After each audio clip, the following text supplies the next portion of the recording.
Chapter 3, Diary of a Sixth Grade Ninja. Wednesday, 7:45 a.m. Homeroom.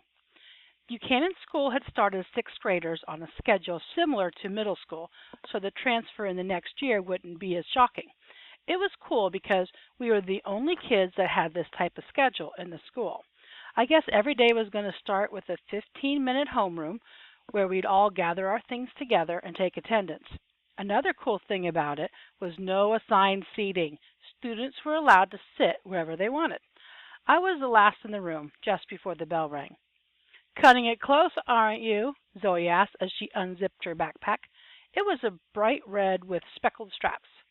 There was a small plastic sleeve on the side that had her name written on it. She made a smiley face with the O. I smiled and mocked her.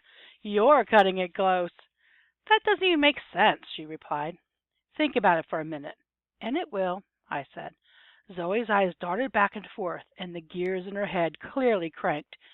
In the time it took for her to think, I sat in the seat behind her. Finally, she turned around. "I still don't get it," she said. Poor Zoe. That was the joke, but I didn't have the heart to tell her. Never mind. Homer went on as the teacher made the announcements for the day.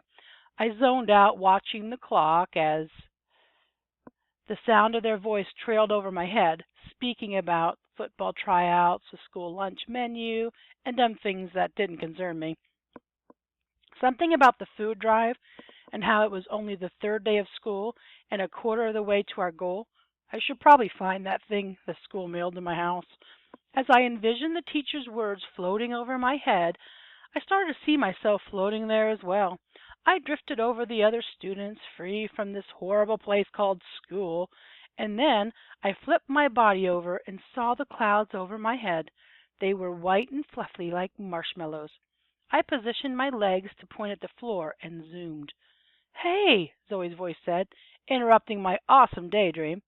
"You coming or what?" I had a way of losing track of reality when I daydreamed.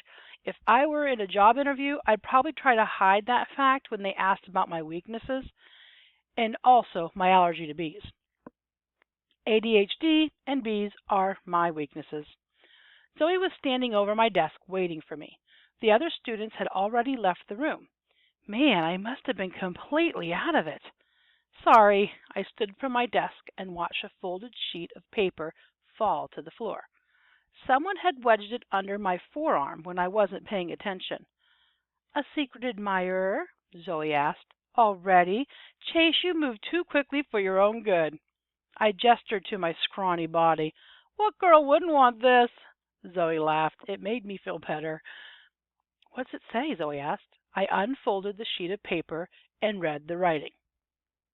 "Chase, be at the edge of the woods today at the start of gym class. Bring your cousin. Cookies and soda will be provided." There was no signature. "Cookies and soda?" Zoe asked. Great. I read the note out loud when I didn't mean to. My dad would always make fun of me because I whispered anything I ever read, even if I meant to read it in my head. Mouth breather is what he called me. It wasn't good fun, but it got annoying sometimes. "The ninjas want us to return?" Zoe asked. "And they're offering soda and cookies as bait? Are they serious? Has anything else in the history of traps ever seemed trap so loudly?" "It doesn't say it was from the ninja," I said. "Maybe it's from Braden." The werewolf boy? Yeah, right. Like he'd be smart enough to pull off a trap like this. Actually, maybe you're right. It's such an obvious scheme that I wouldn't be surprised if it were him. Glancing at the clock, I saw that it was only a little after 8 in the morning. Gym wasn't for another 2.5 hours. Wonderful. I can't stand waiting for the microwave to beep after a minute. How was I going to last 2.5 hours?